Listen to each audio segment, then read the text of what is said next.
Broadcasting from the KMF Collective Studio, it's time for the Keep Moving Forward podcast. Join us every week as we dive into the stories of remarkable current and former athletes that have transitioned into the real world. Now here's your host, Katie Galley. Hi everyone, and welcome to the 205th episode of the Keep Moving Forward podcast. I'm your host, Katie Galley. Today in the KMF Collective Studio, I have with me entrepreneur and former Division I volleyball player, Erin Glover. How are you doing, Erin? I'm doing so good. How are you doing? I am doing great. Thank you so much for stopping by and sharing your story with us today. Thanks for having me. Of course, Erin, and I'm really excited to dive in and just to kind of get to know you a little bit, get to know your background. I wonder, where did you grow up and how, if at all, was your childhood shaped by athletics? Oh my gosh, that's a really good question. So, all right, I grew up in kind of a little town. It's in California. It's Bakersfield, California is where I grew up. Kind of born and raised there, and I started out doing kind of crazy. I started out riding horses since I was really little, and I loved it. I loved competing. I did 4-H, and it was amazing. I loved it. And then I got into volleyball, and I had to choose between horses or volleyball, just because it was really expensive, and horse shows it's just so expensive. And I chose volleyball because I thought, I can maybe get to college through that. So I started playing volleyball when I was about 12 years old, and I played club volleyball, and that's kind of how I got into volleyball. My mom played volleyball, my aunt. I come from kind of a volleyball family. So, yeah. And I mean, it makes sense. I mean, growing up around it, hearing maybe your aunt, your mom talk about it, so wanting to take your hand at that sport. But it's really interesting, too, that initially you fell into the world of horseback riding. And so when you were making that decision you kind of had your heart split between volleyball and horseback riding and having to make that decision to go all in with one sport or the other, you said that you thought maybe you could go to college, maybe get a scholarship and go to college and play volleyball. So at that age, I guess you were aware then of taking on that next step, wanting to pursue a college career or pursue an athletic career as far as you could go. So was that dream kind of placed on your heart at that time? Or was it just kind of was it advice from your parents or others around you kind of helping to guide you? How did you really kind of dive in and make that decision to go all in with volleyball, seeing the future that you had? Yeah. Oh my gosh, those are such good questions. So from a young age, I just kind of had this competitive nature in me. Mm-hmm. I loved the way that it made me feel. I loved excelling in whatever I did. I was really, really good at riding horses. When I was 11, I was 10th in the world at jumping, and I did really well at it. And so to switch over to volleyball, it was just something that I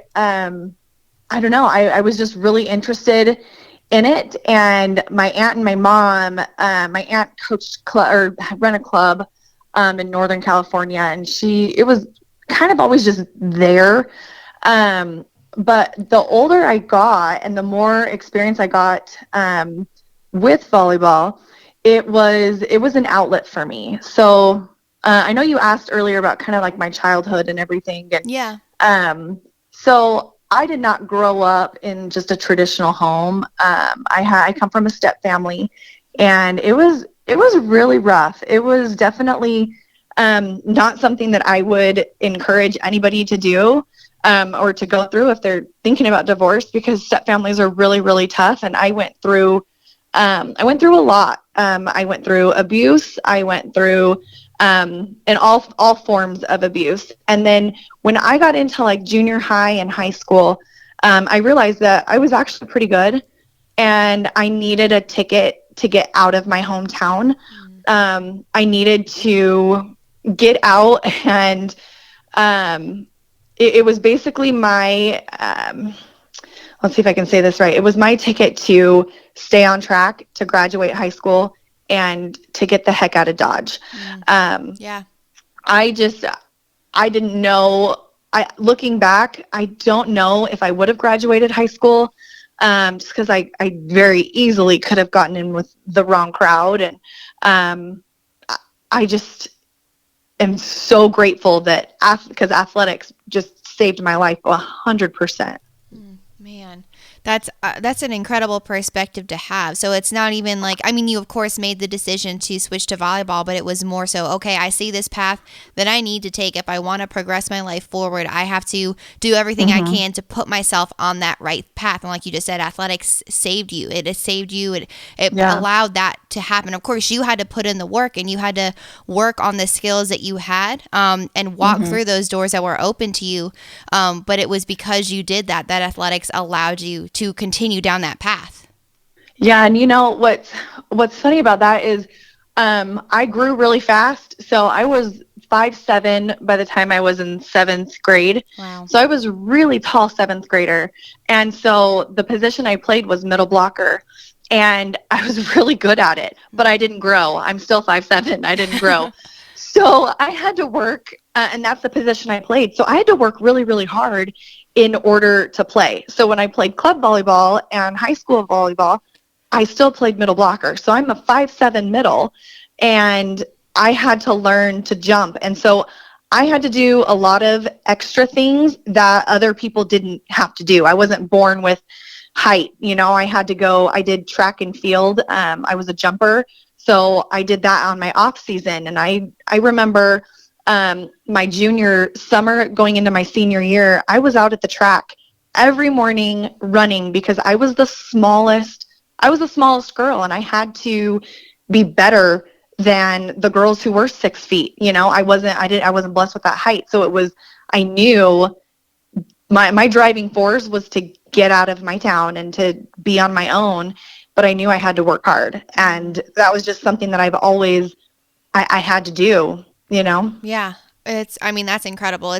You did what you had to do, and you made that success for yourself. So you could persevere, you could get out of that situation that you just could not be in anymore. And like you said, I mean, you were middle blocker, and you didn't have that height that the other girls did. So, okay, how am I going to make up for that deficit? What am I going to do? You have to put in the work in the off season in any way that you possibly could, to begin to excel at the other skills that you needed to develop. So then, Erin, looking forward, so you're in high school in the off season doing track to help with your volleyball, and looking forward to getting that scholarship so you could go to a college outside of your hometown. So coming up on graduation, did you start to get scholarship offers? Did you know where you wanted to go next? I'm going to be really transparent and vulnerable, because I don't know if I've really ever laid this part of my story out. So I had a ton of letters. My very first letter was from TCU, Tennessee. The balls were after me. Colorado. I had top Division I teams coming after me, and I just thought. And I got these letters when I was a sophomore and junior in high school, and so I just thought, I'm just going to get this full ride, and I don't have to do anything, and you know, they're just going to come to me. But I did not ever pursue back and write back. And then by the time that I did, it was too late. They filled their roster for that year. Wow. And so now, being a parent, I can look back and be like, no, this is what you have to do. Right. You know, hindsight 2020. But so by the time I was a senior, because you got to get those scholarships when you're a junior. Right. And by the time I was a senior, I was panicking. I was like, man, I've got colleges interested, but they're not. I don't want to go local. I want out of here. I want to go away. And that was really, really hard for me. I ended up walking on because I waited too long. I gave up a scholarship to Utah State because I just didn't want to go to Utah, but I ended up here anyways. It's so funny. But I ended up walking on at San Jose State, and I loved it, but I got into a lot of trouble, and I knew that wasn't the place for me. There was a lot of partying going on, and I just wasn't focused on what I had, and I didn't realize what I had. And so I ended up, my mom found this school. Sorry, I got little ones. No, that's my fine. mom found this school, in Utah, it was this little tiny Division I school called Weber State. And I thought it said Weber State, but it was Weber State. And so I came out here. My cousin had played volleyball. She was playing volleyball like an hour away, and came up here and said, all right, I've got to make a change. And I ended up coming out here, and I've never left. I've stayed here, and I don't think I'll ever go back to California. Wow, man. And so, I mean, discovering then Weber State, is that, because that's the first time I've actually heard of it. Is it a small, like small D1, D2, D3 school? What university and what level is it? Yeah, so it's in the Big Sky. It's in the Big Sky Conference. And so if you know who Damian Lillard is, he plays for the Portland Trailblazers. Okay. So he came to Weber State. So that's his school. Gotcha. It's a Division I, but it's a AA school. So it's a smaller school. Mm-hmm. But yeah, it's a great school. It's a really great school. Yeah. Yeah. I mean, I bet. And I mean, the fact that you could go to a smaller school, still be Division I, still pursue this passion and pursue this dream of going after, continuing your volleyball career at the next level, and taking your hand at that and seeing what you could do. And so, going to Weber State then, and having that next transition, going to a completely new place, trying to navigate those next steps for you, Erin. What was that like? So deciding, okay, you were at San Jose State and then needing to make that change. How was that transition for you, and how did you navigate it? Oh man. When I moved to Utah, from the Bay is 70 degrees 65 degrees year round, beautiful, sunny.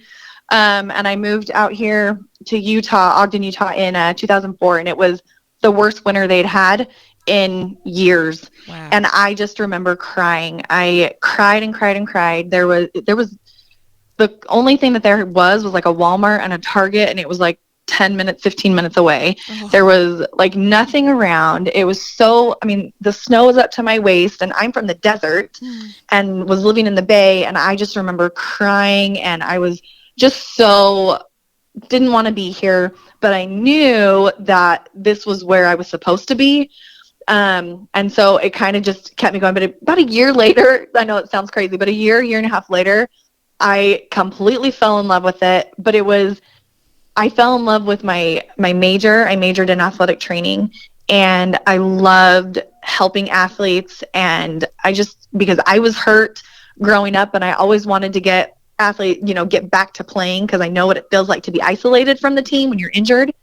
And so I fell in love with taking care of the athletes and being on the other side of it. And that kind of just has driven me to where I'm at right now. Yeah.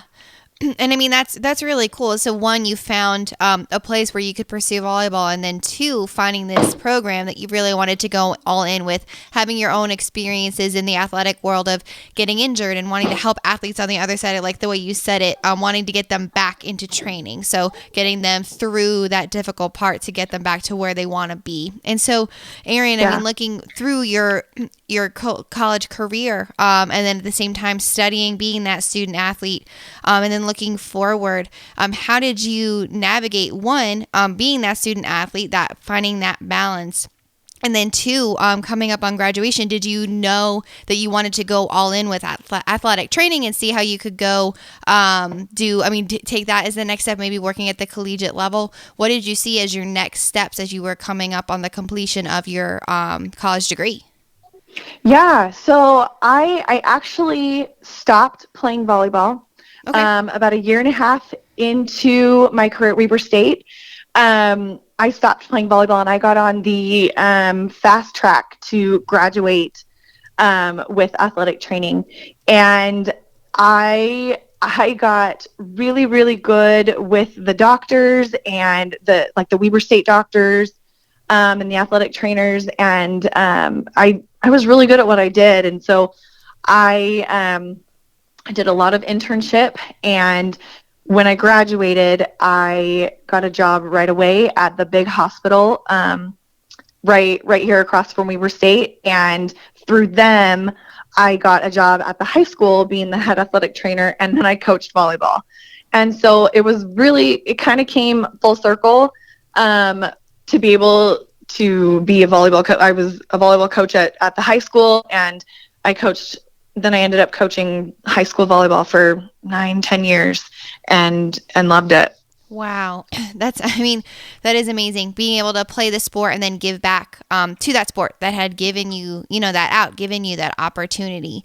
And so then, Erin, like you said, so you played volleyball for about a year and a half at Weber, and then went all in with this training program because you wanted to set yourself up for success in that next career.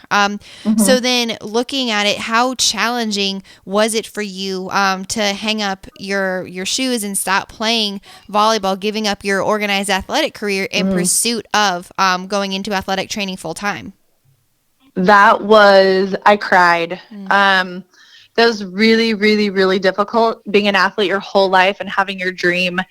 Going to college, I made that happen, and I went to college and I played volleyball, and giving that up was not something I ever expected to do. But again, if I look back, it's something that was necessary, that needed to happen in order for everything else to fall into place. And the schools that I coached for because I coached for 2 different schools, and they were high schools that were related to where I grew up in. So they were smaller high schools, really diverse. There wasn't a lot of talent there. And so it was a lot of building and instilling belief in the girls and trying to help them to get out of their situations. And it was, if I hadn't gone through a lot of the things that I went through as far as my childhood, my high school career, my college career, I don't think I would have been able to help those girls to succeed and to play high school sports and to graduate high school. And a couple of them went on to play college volleyball. And it's really incredible looking back at that. Mm-hmm. Man, yeah. The idea that you could draw on your own personal life experiences, no matter how terrible they were, you were able to overcome and push past and use those experiences to help propel you forward. You use them, you walk through those open doors of opportunity. And so now, reflecting back and during that time of your life, you got to pour into specifically young women walking through similar situations, and it was because you had that experience. You got to be vulnerable with them.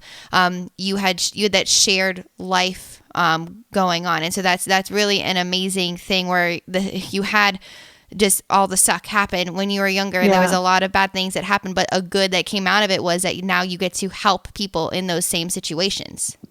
Right. Yeah. That's an amazing thing to be that, like you said, you're going to be vulnerable. That's what you do. Sharing your story, it kind of allows other people, it gives them permission, if you will, to share theirs. They feel like they're in a safe place.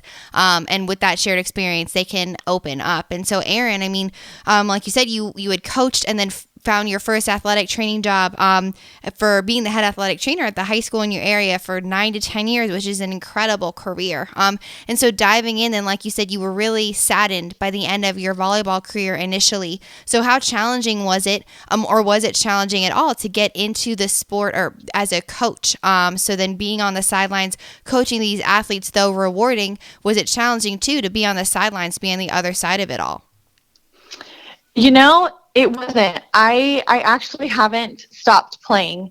Wow. I still play, and I play a couple days a week actually, and I'm pretty competitive teams, and it's pretty incredible. But it's one thing to take these girls who, because I moved schools. I was at Ogden High, and when I got married, we moved down to the Salt Lake area, and down in this high school that I was at, it's called Kearns High. There was a lot of it's a Title I school. There's a lot of low economic status and a lot of diversity. And a lot of these girls were not on the path to graduate high school. And so being able to be a hand in that and show them, how to get through high school and to not make the mistakes that I did, and to teach them all of these skills. It's more about life skills and getting through life, and that's what sports do. And how it saved my life was the discipline and all of the community, the team aspect, the camaraderie, and doing it for your team, and all of these things build you up to be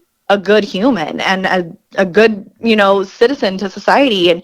And so being able to play a role in that was absolutely amazing. One of the it was so incredible. Our first year coaching at Kearns, we asked the girls, we said, hey, what is your goal for this year? And girls said, we want to win a game. That was their one thing, that we want to win a game.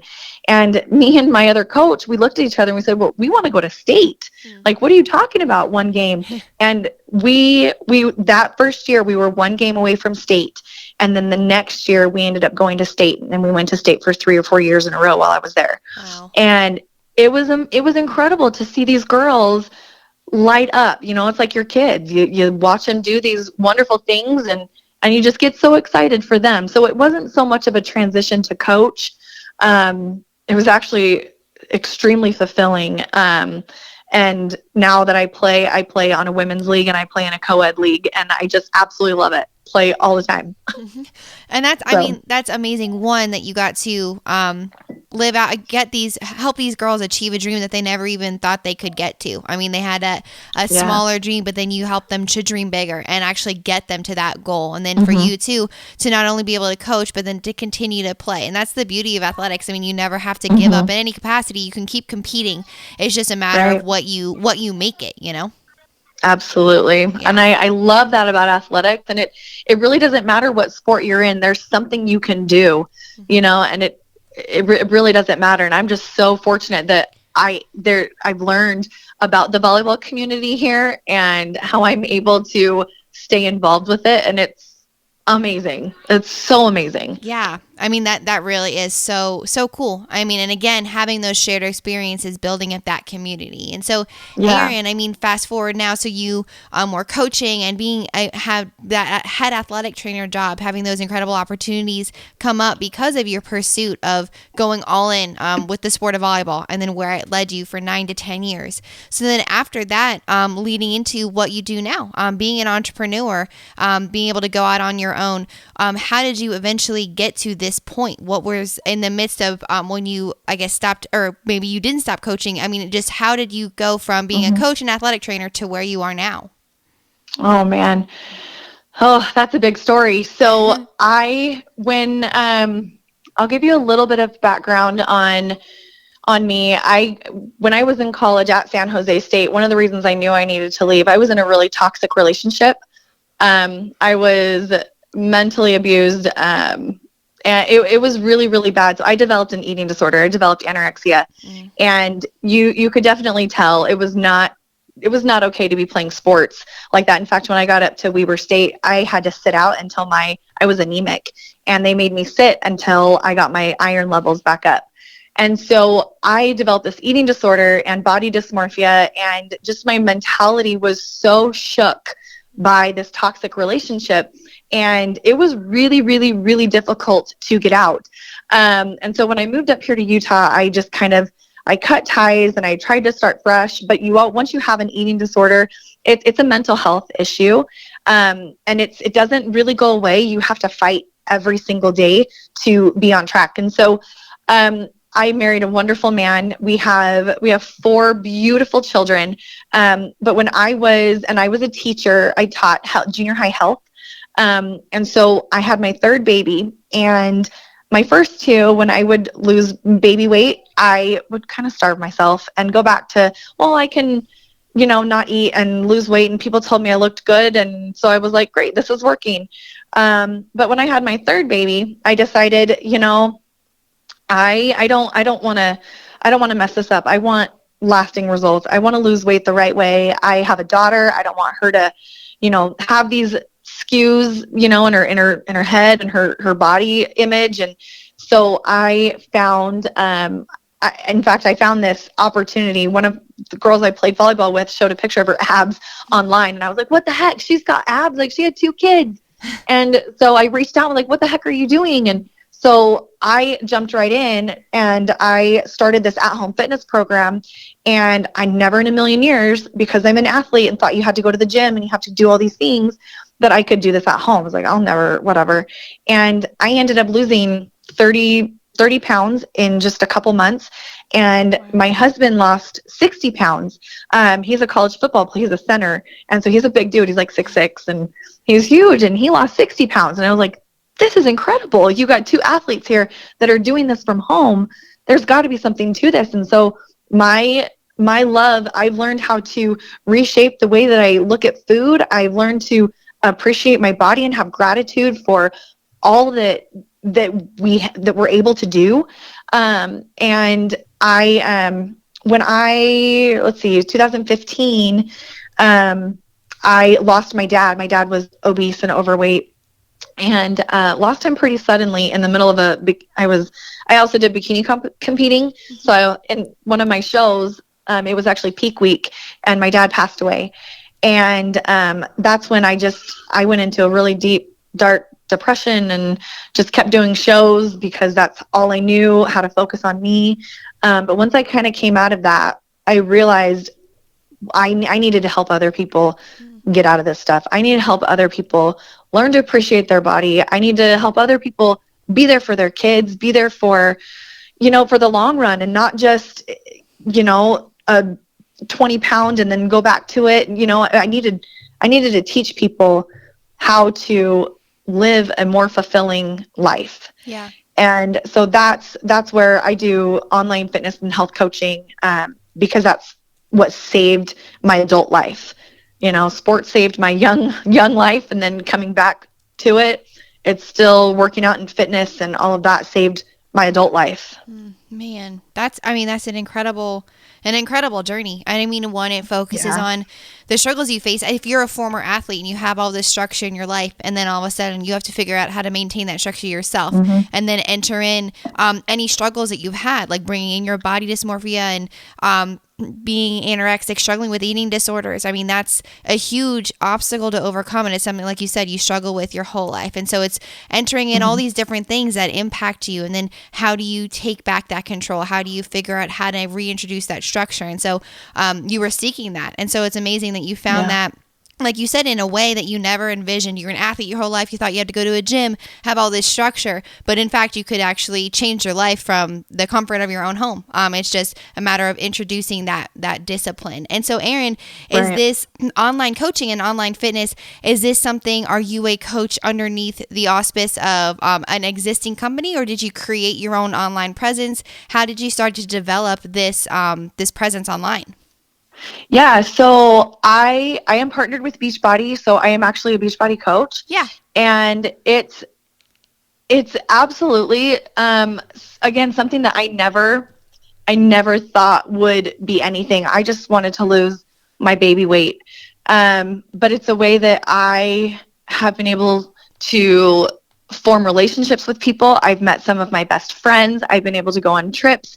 But I've been able to help my friends and my family and people who are super close to me, as well as people all over the country. All over the country. Yeah. Sorry, I have someone calling in. I'm sorry. Oh, no, you're fine. You're fine.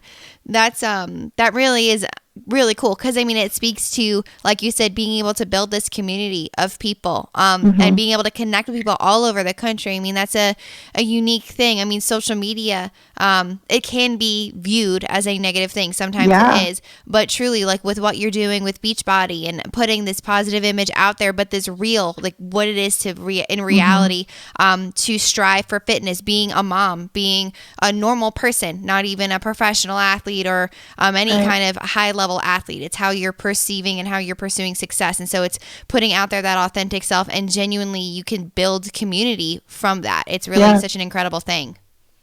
Yeah, it really is. It's, and social media, like you said, it's so viewed like as really good, and it can be really bad.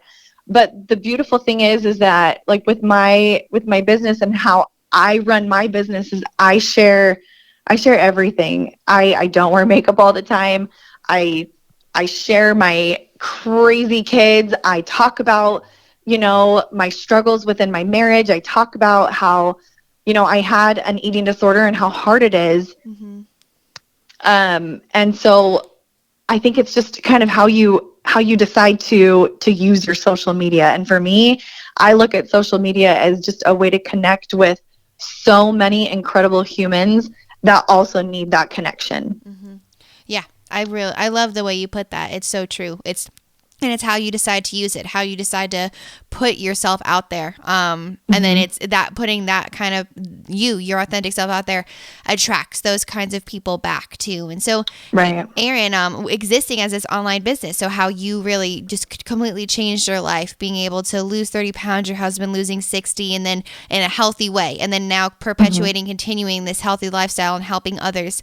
How does your a platform exists? So do you mentor and coach people through messaging, through online, through video calls? Do you meet people in person? How does it work? How do you build your business?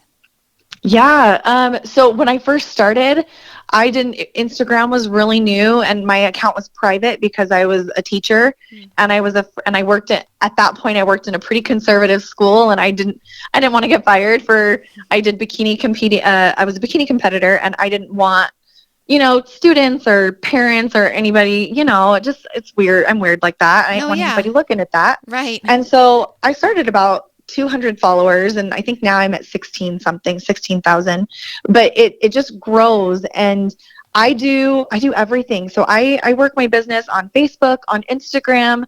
My girls, I don't have a ton of local girls. A lot of my girls are actually on the East Coast. And so and the Pacific Coast. And so we meet up on Zooms. So I have FaceTime with them and we meet every single week.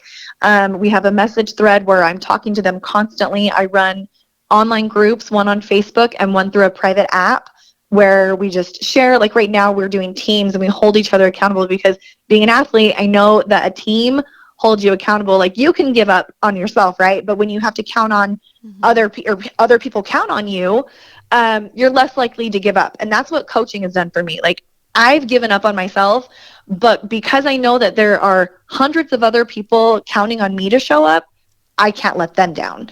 And so it holds me accountable. And as we're doing these teams in our groups, it holds all of them accountable and they get to meet more of the community and be friends. And it's such a beautiful thing to have women empowering women and supporting each other and realizing and recognizing that success is not limited to one person. Success, weight loss, mental clarity, everything is not limited to one aspect. Like everybody can have it.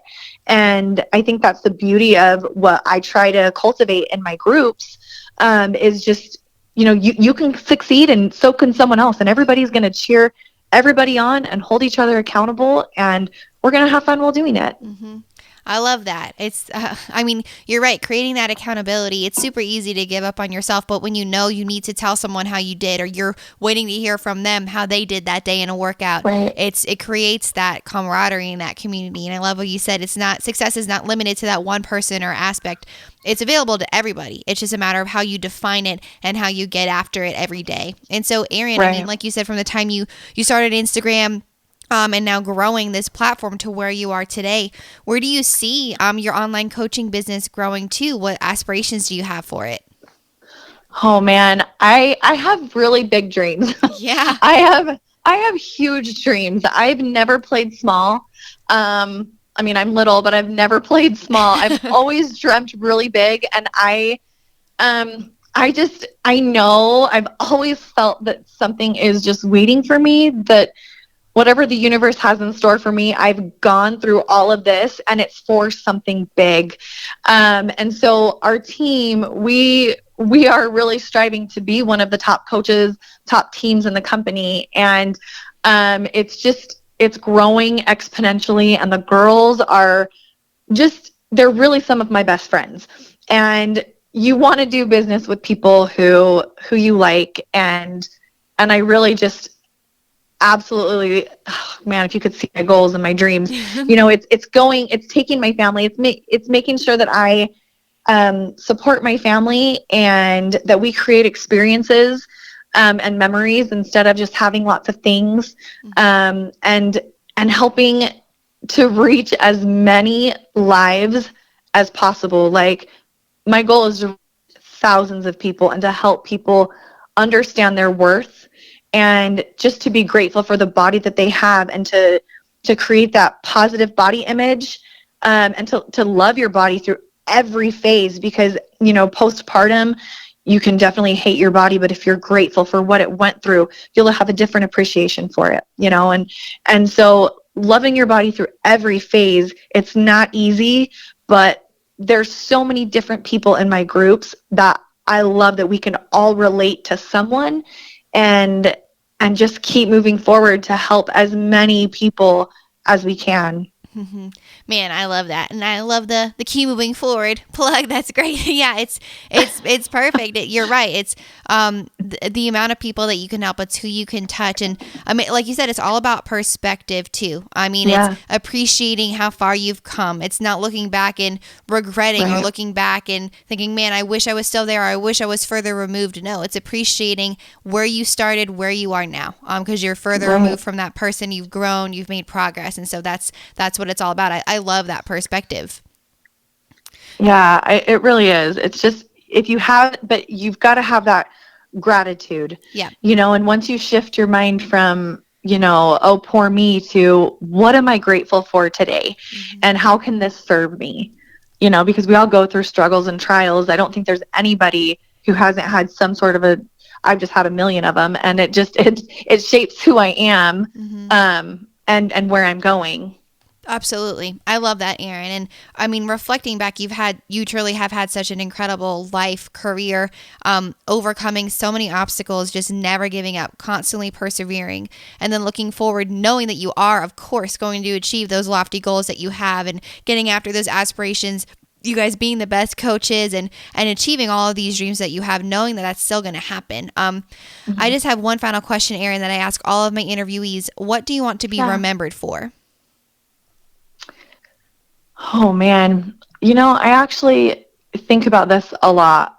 I really want to be remembered for someone who is true and authentic to myself and to help. I genuinely just want to help people. I want people to remember me as the fun, crazy girl that I am who makes up raps to the dumbest songs and has fun along the way, that doesn't take life too seriously, but works her butt off to create the life that she is. I hope that I create the life that God intended me to have, and that I work hard doing it, and that I'm just a good person.